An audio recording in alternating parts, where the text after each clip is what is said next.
इस पूरे प्रोसेस में आपकी ओवरऑल क्या कॉस्ट आ गई होगी अंदाज़न? ओवरऑल मेरी 5 टू 6 लाख की आई है। मुझे इंक्लूडिंग तो बिलीव ही नहीं था कि 5 से 6 लैक्स में 6 आप आ लाख में सकते कोई हैं। जा सकता है। कैसा एक्सपीरियंस रहा है आपका ओवरऑल प्रोसेस में वैसे? बहुत अच्छा। एक चीज़ मैंने बहुत ज़्यादा सीखी थी जो मुझ में नहीं थी, वो है सब्र, पेशेंस। अस्सलाम वालेकुम व्यूअर्स, कैसे हैं आप? खैरियत से हैं?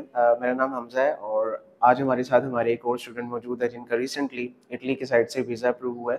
तो आज जानते हैं इनकी स्टोरी के बारे में। अस्सलाम वालेकुम, कैसे हैं आप? वाह! खैरियत से हैं? जी सर। अपना नाम बताइएगा और कहाँ से बिलॉन्ग करते हैं आप? मेरा नाम आदिल शहज़ाद है और मैं मियानी से बिलॉन्ग। ठीक है। आदिल, मुझे अपनी क्वालिफ़िकेशन के बारे में बताइएगा। मेरी क्वालिफ़िकेशन एफएससी प्री मेडिकल है ठीक जिसमें है। मेरे 68 परसेंटेज थी। ओके।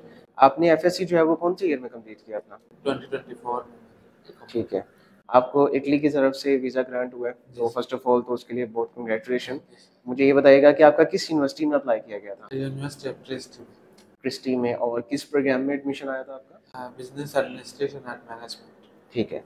आपने आइल्स भी दिया हुआ है? पीटी किया। पीटी किया है, और पीटी में क्या पॉइंट्स हैं आपके? 64। यूनिवर्सिटी की तरफ से पीटी की कोई रिक्वायरमेंट आई थी आपको? No sir. अच्छा, यूनिवर्सिटी ने आपसे आइल्स तो रिक्वायर्ड नहीं किया? No sir. ठीक है। और एम्बेसी में आप गए हैं, वहाँ पे आइल्स की सच कोई रिक्वायरमेंट हो? No sir. ठीक है। अच्छा आदिल, ये बताइएगा कि स्टार्ट से अगर हम इसको देखें तो बाहर जाने का, अब्रॉड स्टडी का प्लान कैसे बना आपका?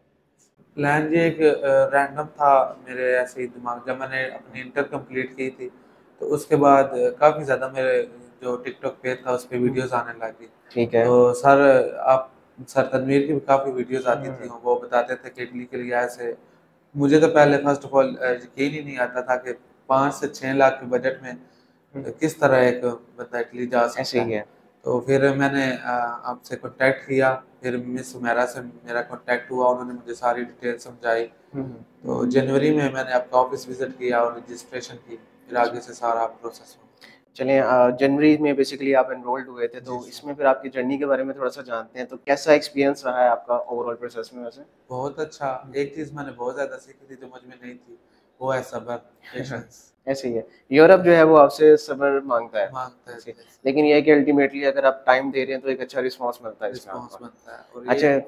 ये है कि अगर कोई भी काम है आपको फ़ौरन एक्शन लेना चाहिए, हम्म। थोड़ी-सी भी देर नहीं करनी चाहिए, हम्म। ज़्यादा सोचना नहीं चाहिए। ठीक है। जो भी कोई चीज़ रिक्वायर है वो फ़ौरन हम्म। जैसे आप गाइड कर रहे हैं, वो करते जाएँ तो ठीक है। इंशाल्लाह हो जाएगा। अच्छा, आपने बताया कि जी आपको यूट्यूब चैनल्स या टिकटॉक के थ्रू जो है वो हमारे बारे में पता चला जी था। सर। तो उसके बाद आपका जो फर्स्ट कॉन्टैक्ट है मिस हुमैरा से हुआ। जी सर। उसके बाद उन्होंने आपको गाइड किया। जी सर। क्या कहेंगे उनके गाइडेंस के बारे में? बहुत अच्छा उन्होंने गाइड किया और काफ़ी ज़्यादा मैंने टाइम लिया था। हुँ। 2024 में मैं उनके साथ कॉन्टैक्ट में हूँ ओके, जैसे ही इंटर कंप्लीट हुआ आपका? जी सर। हुँ। और जुलाई से 6 मंथ उन्होंने मुझे कन्विंस किया और हुँ। जनवरी में मैंने ओके, ओके। रजिस्टर हुआ। सही हो गया। चलें, इसके बाद जो है आपकी एनरोलमेंट हुई, आपसे जी सर। फर्दर डिपार्टमेंट हमारा कॉन्टैक्ट में आया। जी तो सर। ओवरऑल उसके बाद से कैसा इंटरेक्शन रहा? टीम ने गाइड किया आपको? जी सर, बहुत अच्छा मुझे लगा, बहुत अच्छी तरह से आप लोगों ने मैनेज किया हुआ है और टीम भी आपकी बहुत अच्छी है सर। बेसिकली हम जिस भी प्रोसेस में बढ़ते हैं उसमें कोई ना कोई हर्डल्स भी आती हैं। जी तो सर। आपके केस में कोई ऐसा इश्यू जो डिस्कस आप करना चाहें कि किस पॉइंट पे आपको लगा था कि यार ये काम नहीं हो सकता? नहीं हो सकता अपॉइंटमेंट। अपॉइंटमेंट पे, उस पे भी आप बाद में आते हैं क्योंकि एक मेजर इश्यू है। जी सर। बाकी आप ये बताइएगा, यूनिवर्सिटी की तरफ से वैसे रिस्पॉन्स आपको कितने टाइम में मिल गया था? 1 मंथ। 1 मंथ में यूनिवर्सिटी से आपको जी रिस्पॉन्स आ सर। गया। फरवरी में अप्लाई हुआ था और मार्च में मुझे आ गया था ऑफर लेटर। ठीक है। और इसके अलावा यूनिवर्सिटी की कोई फीस तो नहीं ऐसी जो आपने पहले पे की हो इनको, जी सर। एडमिशन से पहले? जी सर। हुँ। उसकी एडमिशन फीस पे की थी 10 यूरो। ओके, इसके जी अलावा नहीं। सर। ठीक ओके हो सर। गया। जी सर। बाकी आपका एडमिशन आया, अब इसमें आ जाते हैं अपॉइंटमेंट्स की बात पे। क्या अपॉइंटमेंट का आपको एक इसमें ऑब्वियसली जो मार्केट में हाइप चल रही है या रूमर्स भी काफ़ी ज़्यादा हैं कि जी इटली में बिल्कुल अपॉइंटमेंट्स नहीं मिलती। उसके बारे में फिर आपने क्या फाइंड आउट किया? ये सर फेक है कि बिल्कुल नहीं मिलती। हुँ। अगर आप कोशिश करें तो हर हुँ। चीज़ मिल जाती है। हुँ। थोड़ी-सी ये है कि आपको सब्र और कोशिश करनी चाहिए। हुँ। पूरा मंथ मैंने जो है वो बार-बार अपडेट चेक करता रहा इनकी ऐसे ही है। वेबसाइट, इम्तिहाना की, बीएलएस की। हुँ। तो ये है कि मंथ के लास्ट पे आ आके 28 हुँ। मई का पूरा मंथ मैंने अपॉइंटमेंट सर्च की थी। हुँ। हुँ। और जुम्मे वाले दिन जुम्मा पढ़ के आया हूँ तो उस दिन आगे से ओपन थी तो मैंने अच्छा। बुक कर ली जुलाई की चलें, अपॉइंटमेंट मैंने। ऐसे ही है। अब इसमें स्टूडेंट्स का बेसिकली ना यही कांसेप्ट होता है कि जी यहाँ पे अपॉइंटमेंट्स है नहीं, या अगर हैं तो उसके लिए हम लोग नहीं कैपेबल कि हम उसको ले सकें।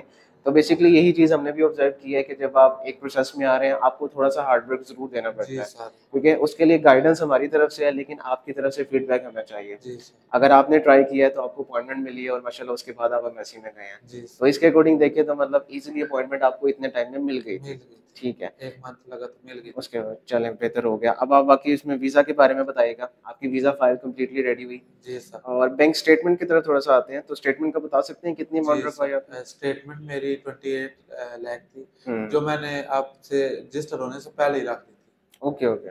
प्री प्लान चल रहे थे आप जी चीज़ों को सर, लेके। वो इस तरह था कि हमारी भैंसें और हुँ, फसल वगैरह थी, वो हमने सेल की, तो मैंने उसी वक़्त ही रखवा दी थी, ठीक है। क्योंकि मुझे मैम ने बताया था, हुँ। ये तो आपको फिर ज़रूरत पड़नी है और रखवानी ही पड़ती है। और वो जो अकाउंट है वो आपने अपना अकाउंट ही शो जी किया था सर, इसमें? अपना अकाउंट बिल्कुल अपने ठीक में है। ही डायरेक्ट रखवाया था। ठीक है। और जनवरी में मैंने रख दी थी।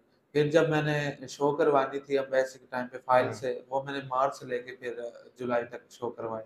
लेकिन एम्बेसी ने फिर मुझसे कॉन्टैक्ट किया और दोबारा जनवरी से हुँ, आप हुँ। सबमिट करवाएँ, हुँ, हुँ। क्योंकि मैंने एफिडेविट पे मेंशन करवाया था कि मैंने जनवरी में रखवाई है। ठीक है। 14-15 जनवरी को टोटल अमाउंट मैंने रखवाई है 2 दिनों में। ओके, तो वो ओके। हुँ, उन्होंने मुझे कॉन्टैक्ट किया, हुँ, बाकायदा कॉल आई एम्बेसी से, उन्होंने बोला कि आप कल तक अपनी जो है बैंक स्टेटमेंट वो दोबारा सबमिट करवाएँ, हुँ। एम्बेसी आपसे माँग रही है। तो ठीक है। फिर मैंने अगले दिन ही इस्लामाबाद में सबमिट करवा दी थी, और फिर उसके बाद बहुत ज़्यादा यानी 1 मंथ बाद मुझे कॉल आ गई कि आप अपना पासपोर्ट रिसीव कर लें।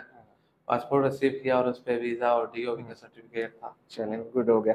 बाकी ये बताइएगा कि एम्बेसी में आ जाते हैं कि एम्बेसी का रिस्पॉन्स कैसा रहा और एम्बेसी का एक्सपीरियंस आपका कैसा रहा? एम्बेसी का एक्सपीरियंस सबसे बेस्ट था। हुँ, जो इस पूरे प्रोसेस में जो है एम्बेसी के जो स्टाफ था वो सबसे ज़्यादा कोऑपरेटिव था। ठीक है। इंडियाना के स्टाफ से ज़्यादा कोऑपरेटिव एम्बेसी का स्टाफ था। बहुत अच्छी तरह से उन्होंने इंटरव्यू लिया हुँ। और स एवरीथिंग वाज़ गुड। अच्छा आदिल थोड़ा इंटरव्यू के बारे में बताइएगा। एक तो मतलब सिचुएशन ऐसी होती है कि जब बैचलर्स के लिए स्टूडेंट्स जाते हैं तो वो ज़्यादा एज नहीं है, एक्सपीरियंस इतना नहीं जी, होता, तो उसमें थोड़ा-सा पैनिक भी होते हैं कि किस किस्म के क्वेश्चन्स आ सकते हैं। आपसे क्या क्वेश्चन्स किए गए वहाँ पे? मुझसे टोटल 3, 4, 5 क्वेश्चन किए गए थे। हुँ, बेसिकली मुझे एक 5 अगस्त को कॉल आई कि कल आपका इंटरव्यू है। मैं तो बहुत ज़्यादा पैनिक हो गया था हुँ, कि मेरी कोई तैयारी नहीं है। ऐसे ही है। और हुँ, फिर मैंने मैम से कॉन्टैक्ट किया, उन्होंने कहा नहीं आप ईज़ी हो जाएँ, इतना लंबा इंटरव्यू नहीं होगा, 1 से 2 मिनट का होगा। हुँ, फिर नेक्स्ट डे जब मैं एम्बेसी गया, उन्होंने जब मुझे बुलाया तो 2-3 चीज़ें मुझसे पूछी। एक मेरा स्पॉन्सर पूछा कि आपके स्पॉन्सर कौन है? एक मेरा प्रोग्राम का नाम पूछा और मेरे सिबलिंग्स के बारे में पूछा कि कोई इटली नहीं होता या कोई दोस्त हुँ, वगैरह इटली नहीं होता। बस ठीक ये है। 3 इंटरव्यू क्वेश्चन आपका था। उर्दू में ही हुआ था या इंग्लिश में? नहीं, इंग्लिश में हुआ था। ठीक है, तो इसमें कोई ऐसा इश्यू तो नहीं आया आपका? नो सर, कोई इश्यू चलें, नहीं। क्योंकि असल में बहुत से स्टूडेंट्स ऐसे हैं जो इंटरव्यू को बड़ा वो समझते हैं कि बहुत टफ किस्म का है जो आप क्लियर नहीं कर सकते। नो सर, हुँ, बहुत शॉर्ट सा हुँ, इंटरव्यू था। हुँ, मैं खुद बहुत पैनिक हो गया हुँ, था कि हुँ। इंटरव्यू है, मेरी कोई तैयारी नहीं है। लेकिन ईज़िली हो गया था। ईज़िली हो गया बेसिकली था। हमारी भी ये ट्राई होती है कि एट द एंड स्टूडेंट्स को ये गाइड करते हैं कि इंटरव्यू में आपसे क्या-क्या चीज़ें पूछी जा सकती हैं, ताकि वेल प्रिपेयर्ड होके आप एम्बेसी में जाएँ वहाँ जी पे। सर। ठीक है, इंटरव्यू के बाद फिर उन्होंने आपसे कितने टाइम तक कॉन्टैक्ट कर लिया था पासपोर्ट के लिए? इंटरव्यू के बाद 1 मंथ लग गया 1 था मंथ आपको। लगा था। हुँ, जब दोबारा उन्होंने बैंक हुँ। स्टेटमेंट माँगी थी, ओके, और ओके। फिर उसके बाद अगेन 1 हुँ, मंथ लगा है, और ठीक है, फिर मतलब हम ये कह सकते हैं कि इटालियन एम्बेसी जो है उनके रिस्पॉन्सेज़ बहुत अच्छे हैं। बहुत अच्छे हैं। अनटिल अनलेस आप कोई मेजर रिक्वायरमेंट अपनी पूरी नहीं करते, जी वीज़ा सर। रेश्यो यहाँ से आपको अच्छी मिल जी, जाती है। हुँ, और एक चीज़ ये है कि अगर थोड़ी-सी आपकी मिस्टेक हो जाती है तो वो आपका रिजेक्ट नहीं करते, हुँ। आपसे माँग लेते ये हैं। प्लस पॉइंट है यहाँ जी का। हुँ, सर, वो मेरा हुँ, रिजेक्ट भी कर सकते थे कि आपने ऐसे ही। शो नहीं करवाई जनवरी से, हमें हुँ, आप पे ट्रस्ट नहीं है। हुँ। लेकिन उन्होंने रिजेक्ट नहीं किया, उन्होंने एक मुझे चांस दिया उन्होंने एक आपको। चांस दिया हुँ, कि आप हुँ, दोबारा हुँ। सबमिट करवाओ। फिर जब उन्होंने देखा तो फिर उन्होंने चलें, वीज़ा ठीक है। कर अच्छा आदिल इसके अलावा ये बताइएगा कि इस पूरे प्रोसेस में आपकी ओवरऑल क्या कॉस्ट आ गई होगी अंदाज़न? ओवरऑल मेरी 5 टू 6 लाख ही आई है। हुँ, मुझे इंक्लूडिंग तो बिलीव ही नहीं था कि 5 से 6 लैक्स में 6 आप आ लाख में सकते कोई हैं। जा सकता है इटली इसमें से। आपके इनिशियल से लेके वीज़ा तक ये तमाम एक्सपेंसेस, जी यूनिवर्सिटी सर, की फीस सब चीज़ें इसमें आ गई? सब चीज़ें इसमें आ गई। ओके। इसका ज़रा थोड़ा-सा आप अगर अपनी हमारी ऑडियंस के लिए थोड़ा-सा अगर ब्रेकडाउन देना चाहें कि एक्सपेंसेस कहाँ से कैसे आए आपके? एक्सपेंस लाइक आपके स्टार्ट से कैसे एक्सपेंसेस थे? एम्बेसी के क्या चार्जेस रहे हैं? बेसिक हुँ, चार्जेस हुँ। थोड़े से थे, 16,500 आपने फीस थी। 10 यूरो बताया यूनिवर्सिटी की एप्लीकेशन जी कॉस्ट आपको सर, पड़ी। उसके अलावा कुछ डॉक्यूमेंट्स आपने अटैच करवाए, जी अपोस्टाइल सर, करवाए, उनमें आपके चार्जेस आए होंगे। जी उसमें सर। अप्रॉक्सिमेट कितनी अमाउंट लग गई आपकी? जो डॉक्यूमेंट होते हैं हुँ, उसमें 1.5 लाख आपकी अमाउंट लग जाती है। हुँ। सारे तकरीबन अपोस्टाइल तक अपोस्टाइल कंप्लीट भी। ट्रांसलेशन भी आ जाती है जी उसमें। सर, ठीक है। ट्रांसलेशन भी, हुँ, अटेस्टेशन भी, हुँ। और काफ़ी चीज़ें। इसके अंदर कवर हो जाता है जी आपके, सर। ठीक है। अच्छा आदिल, इससे पहले जो है वो सर तनवीर साहब से भी आपका कॉन्टैक्ट हुआ था वीडियो कॉल के थ्रू। जी तो सर। बेसिकली सर जो है वो इस टाइम यूएई में है और वहाँ से लाइव आपको देख भी रहे हैं इसमें। तो आपको फ़र्स्ट ऑफ ऑल तो सर की तरफ से भी जो है वो थैंक कांग्रेचुलेशन कि आपकी एक जर्नी स्मूथ रही है और आपका प्रोसेस कंप्लीट हो सका। बाकी लास्ट में आपसे पूछना चाहूँगा कि डब्ल्यूएसएल के बारे में लास्ट क्या कहना चाहेंगे कि ओवरऑल प्रोसेस में किस तरह का रहा? आपने ट्रस्ट किया, जी सर। उसमें जो आपकी रिक्वायरमेंट्स थी, क्या उन रिक्वायरमेंट्स को मीट अप किया हमने? जी सर, हुँ, बहुत अच्छा, आप बहुत अच्छी तरह से आप लोगों ने गाइड किया। और सबसे बेस्ट चीज़ लगी है कि आप जो जो जो स्टाफ है ना, जी। जो हमारे साथ कॉन्टैक्ट में होता है, जो हुँ, स्टूडेंट को गाइड करता है या सारा प्रोसेस बताता है, वो रिप्लाई फ़ौरन देता है। हुँ, किसी चीज़ की अगर मुझे समझ नहीं आई, 2 दफ़ा मैंने पूछा, 3 दफ़ा पूछा, हुँ, मुझे आगे से अच्छे तरीके से जवाब मिला है और ज़्यादा बेहतर तरीके से उन्होंने समझाने की कोशिश हुँ। की है। ये चीज़ मुझे सबसे ज़्यादा बेस्ट लगी है। ठीक है। अच्छा, इसमें ना एक स्टूडेंट्स का थोड़ा-सा ये कंसर्न होता है कि जब आप अप्लाई कर रहे होते हैं तो बहुत से स्टूडेंट्स को ये आइडिया नहीं है कि कहाँ पे अप्लाई किया जाता है, रिस्पॉन्स आया भी है या नहीं आया है, क्या वो लेटर ओरिजिनल है या नहीं है। इस बारे में आप क्या कहना चाहेंगे? जो यूनिवर्सिटी में अप्लाई हुआ था, हर चीज़ आपके अकॉर्डिंग चली थी इसमें? जी सर, हुँ, इसमें इस तरह होता है कि आप लोग हमारी ईमेल से ही अप्लाई करते हुँ, हैं, तो जो भी यूनिवर्सिटी का रिस्पॉन्स आता है वो हमारे पास आता है। हुँ, फिर हम आपको बताते हैं कि यूनिवर्सिटी हुँ। का रिस्पॉन्स आया है, जो भी ऑफर लेटर आया है या मतलब जो मुझे ट्रांसपेरेंसी है वो मेंटेन हम रख रहे हैं इसमें। मेंटेन चलें, जी बहुत सर। शुक्रिया आपका। बाकी इसमें लास्ट आपसे पूछना चाहूँगा कि अपने एंड पे अगर आप कोई मैसेज देना चाहें हमारी ऑडियंस को, बहुत से ऐसे स्टूडेंट्स हैं जो अब सिर्फ़ कुछ डर की वजह से अपॉइंटमेंट्स को लेके या एम्बेसी को लेके थोड़ा-सा डाउटेड है, अपना प्रोसेस नहीं स्टार्ट कर पाते। उनको कोई मैसेज देना चाहें आप? उनके लिए यही मैसेज है कि हुँ, आप इन पे ट्रस्ट करें।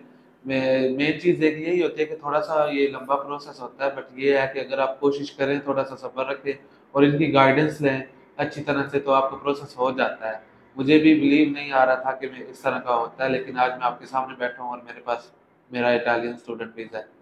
तो आपसे यही रिक्वेस्ट है कि ज़रूर इनसे अपना प्रोसेस करवाएँ।